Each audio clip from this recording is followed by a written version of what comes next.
and welcome to another edition of the China in Africa podcast. I'm Eric Olander, and as always, I'm joined by Cobus van Staden of Wits University in Johannesburg, South Africa. A very good afternoon to you, Cobus. Good afternoon. Cobus, today we're going to be talking about African infrastructure, and while this is a very important topic for the continent, in part because Africa, by most estimates, needs at least $1 trillion of infrastructure over the next 10 years. And the key question is, where is that money and where are the contractors going to come from? Well, one place we know where it's coming from is China. And China is the source of not only the direct infrastructure projects that China negotiates with countries, but also at the same time, it also engages in a lot of World Bank projects. But Cobus, really one of the controversial parts of this is the perception of that Made in China logo. And when I say to you Made in China, what do you think, Cobus? Made in China usually in Africa means scrappy. And this is a perception that's very strong. It's a perception that I test every course I teach about China, Africa at the University of Witwatersrand, where to a person, the students, kind of say that is their perception of what Chinese products are and what Chinese infrastructure is. And so it would be very interesting to get real data about how Chinese infrastructure actually stands up to competitors. Well, let's get some of that information, and we're thrilled to be joined by Jamie Farrell, who's a master's candidate at the Johns Hopkins University and works right alongside with Deborah Brautigam at the China-Africa Research Initiative. She's taking classes there, soon to graduate, and she wrote a fascinating paper, How Do Chinese Contractors Perform in Africa? Evidence from World Bank Projects. So I suspect we're going to be getting some data. Jamie, welcome to the show. Hi, thank you so much for having me. It's such a pleasure to be speaking with you today. Well, we are very happy to have you because, in part, one of the themes of the past, I'd say, year of shows that we have done is this perception versus reality gap. So there's a perception that Deborah, in fact, she wrote about in her book, Will Africa Feed China? There's perception that China is doing massive land grabs. The reality, of course, is not that. We talked to some agricultural specialists who talked about how there's a perception that the Chinese are kind of abusing African agriculture. They are kind of growing crops for their own export, but at the same time really kind of abusing the land. Turns out that's not the case. So, perception versus reality when it comes to contractors performing in Africa, especially on World Bank projects. What is your thesis? Great. So actually, let me start off with a little bit of context for this. Like you're saying, there is this overwhelming perception that Chinese work is of lesser quality when you're looking at infrastructure that's done in Africa. We've seen quite a few, top-notch media sources that are posting articles on certain projects that have been of low quality. Forbes, BBC, The Economist have all spotlighted certain projects that went badly. There's a few very high-profile projects that were also receiving a lot of negative attention. There's a road in Zambia where it was partially washed away, and a hospital in Angola that had structural issues about 4 years after being constructed. And on top of this, most of the academic work that we have at this point is really focusing on one or two case studies, and it's going in-depth into those projects. And oftentimes those are centered on, projects that have gone poorly. Then at the same time, we're seeing that Chinese firms are slowly winning a larger and larger percentage of World Bank contracts to do infrastructure in Africa. From 2007 to 2015, Chinese firms won 30% of all infrastructure project contracts in Africa through the World Bank, and that's up from only 18% from 2000 to 2006. And at this point, China has the highest percentage, the highest win percentage for any country globally for World Bank contracts. So they really have quite a bit of work, and that's kind of where we are left with this kind of gap of opportunity to see, well, overall, how are Chinese firms performing, and are these, few high-profile cases that we're seeing that have been so negative, is that really representative of the work that's being done overall, or is that kind of the outlier? And so what this paper tried to do was I looked through the data set that we have through the World Bank. They create an implementation, completion, and results report after each project is completed. And so I looked through these reports and created a rating system and was able to go through and match certain contractors to work that was being done and described in these reports. And most of that matching happened based on descriptions that are provided in the contract awards database for the World Bank. And so overall, after going through, I scored 108 contracts, both Chinese firms and OECD firms were in that mix. And then, overall, the main finding of this was that there was no statistically significant difference between the scores that the OECD firms received and the scores that the Chinese firms received. This is so interesting.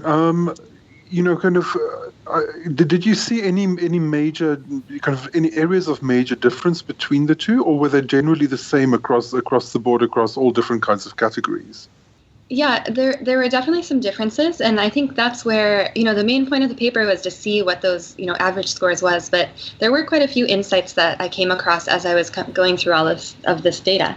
And so the first one is that the scores of Chinese firms were much more volatile than the scores of OECD country firms. The Chinese firms had certain projects that were very, very good, scoring the highest possible rating of highly satisfactory. And then we also had more really bad projects that just went terribly and got, the worst possible score. Whereas the OECD firms were much more centered around, the satisfactory to moderately satisfactory side. Both scores averaged out in that range between moderately satisfactory and satisfactory. But there was a difference in the standard deviation of the two scores. So Chinese firms 0.83, whereas the OECD country firms had a standard deviation of 0.67. What does that, what does that actually mean in plain English? So basically, the OECD firms generally were more consistent. They performed, pretty much satisfactory or maybe moderately satisfactory. Whereas the Chinese firms generally also performed that way, but they had more outliers. So the Chinese firms, there were some projects that did very well and some that did very poorly, where on the OECD side, we didn't see as much variation in those scores. We didn't see the very negative cases or the extremely positive cases either. I will also mention it could be, I was taking a sample of the OECD countries. So, there's also a possibility that there's some statistical error going on in terms of the sample size. But overall, based on the data I was using, the Chinese firms just had they had a few projects that went very poorly. And that, brings a lot of insight into maybe what could be driving this negative perception. People don't really talk about projects that went, just below satisfactory, but people do really like to talk about projects that went horribly wrong. Yeah, in Cobus, things when they go wrong for the Chinese in Africa very much fit into the negative narrative that the Western media very much likes to pick up on. And not only just the Western media, it should be pointed out, but also within African domestic politics as well. There's partisan politics, that it kind of gets fed into. How much do you think that plays a role, Cobus, in feeding this perception of, again, the negative narrative?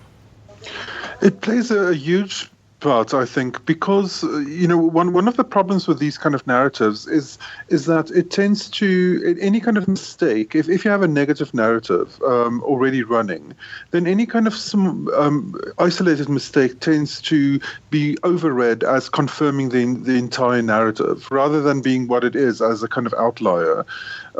Whereas any positive incident tends to get discounted, because it is actually seen as an outlier, whereas it could actually in reality be just the standard. Contrary to how the West would respond, there is usually never a response from the Chinese when there's something goes wrong.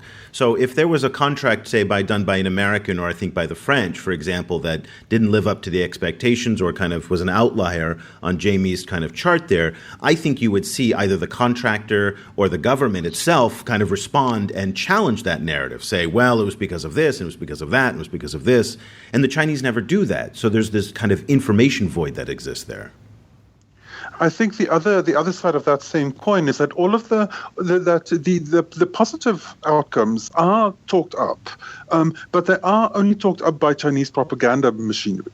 kind of, so it's the Chinese state media regularly, they pump out this kind of a steady feed of like, kind of grateful Ghanaians, applaud new school, that kind of media. And because it all happens in this propagandistic mode, it gets discounted and no one then believes it or even listens to it. Jamie, there's a certain amount of irony in reading your report because, and this is the way I understand it, and you may actually know different information, but it was explained to me by a friend of mine who was a very senior executive at General Electric in the Persian Gulf, who did a lot of African World Bank contracts decades ago in North Africa. And he explained to me that both the World Bank and the IMF were pushed by Western governments to open their procurement system and their bidding system in order to kind of show that there was no corruption and that there was transparency. And the irony is that as soon as they made open bidding process, the Chinese came in and basically underbid everybody. And they underbid everybody. They find what the lowest bid is, and they basically cut 10% off of that. And a lot of it's backed with state money through state-owned enterprises. So they can kind of subsidize these bids in order to win the contracts. And since then, the Chinese, as you've pointed out, have won, in 2014 alone, they did $53 billion in World Bank contracts. 1 out of 3 of the deals, about 30% of World Bank infrastructure, is produced by the Chinese. And so the irony that the OECD countries now are on the sidelines while the Chinese are gobbling up a lot of these contracts is because of their own initiative to open up the process in the beginning. Have you heard of that? Is that something accurate at all? I think the whole World Bank procurement process is, really, it's kind of complex, and there are a lot of these issues. One thing that I think came up in this paper is that oftentimes there'll be experience requirements in order to be able to bid, and that will knock out some of the local African firms from being able to bid on these projects. So oftentimes, you are seeing more Chinese firms being able to win those contracts. There was one contract that I looked at specifically that was quite interesting. They had oftentimes the World Bank will target a certain country or try and, it will be a specific goal of the project to try and get more local country contracting participation. And so in one project, they actually lowered the experience standards in order to allow a few local African firms to apply. And in that case, it did not work out well for them. They were not pleased with the outcome. So there's kind of this really difficult, problem that they have to face in terms of, well, is it better to lower the expectations and allow local firms to start getting that experience and really allow them to get out of this kind of vicious cycle where if you're not experienced, you can't get work, and therefore you won't become experienced. So is it better to do that and start allowing, local firms to join, or is it better to have a very highly competitive, work process? And on top of that, there is a whole sanction process, which actually I think we'll get into a little bit later. It came up quite a bit in this paper. But before getting to that, there is kind of the sanction process can be very difficult because oftentimes, when I was talking to World Bank staff members, they were telling me it's very, one side versus the other, and there's very little evidence to prove who's really at fault. So oftentimes, the local country will say, well, the contractor was late in mobilizing, and that caused us excess. That made us pay more money for it because we had to be in the construction process longer.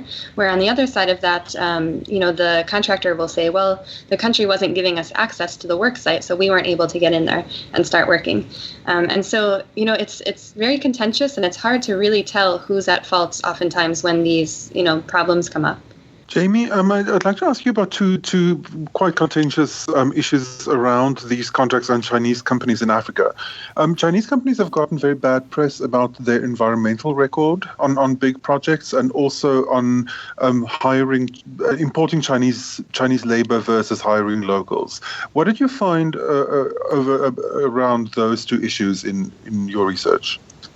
Yeah, those were two issues. I wasn't fully focused on those issues, although they did come into play. For the rating system, if I saw anything regarding those two issues, any social or environmental problems, I would adjust the scoring by around 0.5 point. However, one thing I did notice, and I too expected this to be, from how often you hear about it, you would think that it would come up in World Bank reports more often. in reality, for the Chinese firms, there were two contracts out of 72, where anything was said about social and environmental issues being a big problem with the Chinese firms. And this was both for the same project, and both firms, it was one of the worst scoring contracts, and both firms were, they went into detail. Whoever was writing the report went into a lot of detail about it was a highway in Ethiopia, and they went into great detail about inexperienced staff, repetitive changes in management, lack of English experience, social issues, and then there was also a problem with environmental issues, because I think it was that the original process that normally must be followed to ensure that you're not causing environmental damage had been skipped. And so after the construction had started, they realized that their baseline data was not there. And that caused them quite a bit of trouble to have to go back and do the monitoring on the environmental side. That being said, though, I was surprised, I suppose, because of the perception that it really only came up in 2 out of 72 contracts. Now, that could also be, just because of how the World Bank reports are written and, the different competing interests going behind writing those. Perhaps it's not in the best interest of the World Bank to be, shedding light on those issues in their own projects. The Chinese are building infrastructure all over the world. In fact, they're as active in South America and here in South Asia. Here in Vietnam, they're building the subway system in Hanoi. They're building freeways and highways and all sorts of infrastructure throughout Southeast Asia. And we can expect more of that with the Asian Infrastructure Investment Bank, which is the new $50 billion infrastructure bank that the Chinese are going to use to fund infrastructure, not only here in Asia, but also in Africa.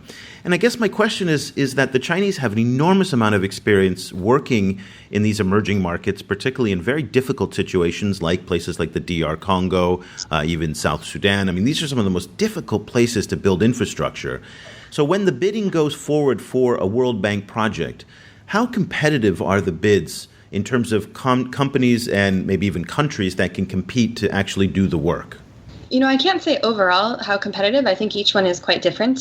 For sure, the ones in DRC are less competitive because there's less firms willing to work, in those kinds of areas that are very hard to access, and especially in post-conflict areas, those are difficult areas to be working in. One thing I did notice is that Chinese firms had quite a few projects in these kind of high-risk, post-conflict, difficult access areas. There was actually one contract that was done in the DRC where it really appeared that the Chinese firm was more willing to go work there than any other firm. And the person who wrote up that completion report had mentioned in the report that they were very happy that, they actually had a firm that was willing to go there and do the work in that region. It's a really interesting question, and I think it's something that certainly could be researched further after looking at this report. But I do wonder if it seemed that the Chinese firms had quite a few projects in these areas, and I would wonder if overall these Chinese state-owned enterprises are working in more difficult environments perhaps than the OECD firms are willing to go to. What do we know about the different Chinese companies that get the bulk of these projects? You mentioned in the report that it's actually a surprisingly small number of companies that get a whole lot of the projects. What do we know about them, and what kind of companies are they? Yeah, and this was one of the most surprising things to me as I was going through these contracts. The Chinese firms, as you're saying, there's a few big firms that are winning a large majority of these contracts. So actually 75% of all the contracts for infrastructure in Africa through this time period that I was studying, so that was 2000, 2007, those were won by only 7 firms. Those firms are generally state-owned enterprises. They're very large, and in reality, they can be a bit elusive. One of the contacts I had at the World Bank was discussing how oftentimes, a state-owned enterprise will have many different groups doing projects. And so you might have one very experienced group that does a great job, and you may have one group that's not quite as experienced and might be new. And they're both operating under the same company name. So it does make it very difficult to really understand and know the reputation of a company when there's actually many little different companies all operating under the same name. So let's get the bottom line here. So based on your research, from what it seems like, is that the perception that the Chinese produce lower quality infrastructure than other countries is not accurate. Is that correct, based on what you found from your World Bank research? Yeah, based on the data, there was no difference overall in the scores of, on average, how Chinese firms versus OECD firms do. And do you have any kind of theories as to why the headlines are always so persistently negative? Yeah, I do. So, on the one hand, which we already discussed, the greater volatility of the scores, there are a few really bad cases that came up in this data set. I'll also add that what I was looking at has been called the first wave of, Chinese participation in infrastructure in Africa. And so it may be that the contracts that I was looking at are a bit older and may actually be a time when Chinese firms were a bit less experienced. That being said, there's also a second reason, and it goes back to what we were discussing about only 7 firms having won a large majority of these contracts. On top of that, 4 out of those 7 firms had been sanctioned by the World Bank at some point after having completed the contracting work in Africa. And so those were for various reasons. One was procurement. They were, saying that they had more experience than they did in a contract in Ghana. 2 of the companies were sanctioned for misconduct in the Philippines for a road project. And another one just had general misconduct in Southeast Asia. And I think that's also a really big contributing factor to why there's this negative perception. And, oftentimes that negative perception does include corruption of sorts. And so when you have 4 of the largest 7 companies that have been in some way sanctioned by the World Bank, it certainly raises question marks and certainly raises doubts for people that are, on the ground in Africa, seeing these companies that have been sanctioned in other places, wondering about the quality of work that they're getting. So I think that could certainly be a big driving factor behind the perception. Cobus, listening to this, it's very confusing because on the one hand, you get the frustration with the Chinese because of the corruption, because of sometimes the shoddy work, the inconsistent work that does come through, and the way that they communicate and the way that they don't communicate. And it's definitely reason for frustration. But at the other end of that spectrum is that the Chinese are doing incredible work building infrastructure, desperately needed infrastructure. They're producing at costs that pretty much no one else can meet on the scale that they're doing it on. And we've talked about in terms of the physical infrastructure, which is the roads, the bridges, the hospitals, the airports, the ministry buildings. All of those things are very important. But then there's the kind of invisible infrastructure of data networks, what Huawei is building and the information exchanges that they've been able to do. And so you have these kind of conflicting emotions that kind of come into play. But at the end of the day, I think it's a net positive because of the fact is I don't believe that the Americans, the French, or most of the OECD countries would be able to come in there. And, the Chinese will point out that a senior engineer for any of these 7 companies will live almost like a peasant when he's on location, whereas the French or the Americans will put themselves up in 4- and 5-star hotels, and that forces the costs up. And the ability for these state-owned enterprises to be able to do work in places that are so remote and so isolated, again, in my experience being in the DRC, but we've talked about some other regions, that's admirable. And I think there's something to be said for that. So, I leave this conversation just feeling both excited and at the same time frustrated. How do you leave the conversation? It strikes me that this is, again, so much to do with mediation. It's so much to do with how the presence of Chinese firms in Africa, how that story is told by the media. And I think, I'm of course a media person, but, you really do get a strong impression that so much of how we think of this kind of engagement is so dependent on how that story is told, and how the story is told ends up kind of becoming reality, and that I think is worrying in a lot of ways, because it can be very unfair. The paper is called How Do Chinese Contractors Perform in Africa? Evidence from World Bank Projects. As you're hearing from Jamie Fuller, it's as full of information and fascinating insights as she is. And so, Jamie, thank you so much for joining us. We really appreciate it. Thank you so much for having me. It's a pleasure. And the paper is available at the SAIS-CARI website. That's the School of Advanced International Studies. at Johns Hopkins University. So if you want to find it, head over to SAIS-CARI. That's the China-Africa Research Initiative. You may have heard that because that's Professor Deborah Browdigam, the well-known China-Africa scholar. That's her project that she's got over there, and she's got master's candidates like Jamie, and we're going to have a few others on the program as well coming up to profile their working papers and their research that they're doing, much like what we've heard here today with Jamie on Chinese contractors in Africa. For Cobus Van Staden, I'm Eric Olander. We'll be back again very soon with another edition of the China in Africa podcast. Thank you so much for listening. The show may be over, but the conversation isn't. Eric and Cobus are continuing the discussion over on Facebook. Head to facebook.com/China Africa Project, where they're updating the newsfeed every 4 hours. Also, africachina.info is where the guys answer some of the toughest, most sensitive, even politically incorrect questions on all things related to the Chinese in Africa. That's africachina.info. And if you've got a China-Africa question that you've always wanted to know more about, just hit up Eric and Cobus by email. The address is questions@ChinaAfricaProject.com.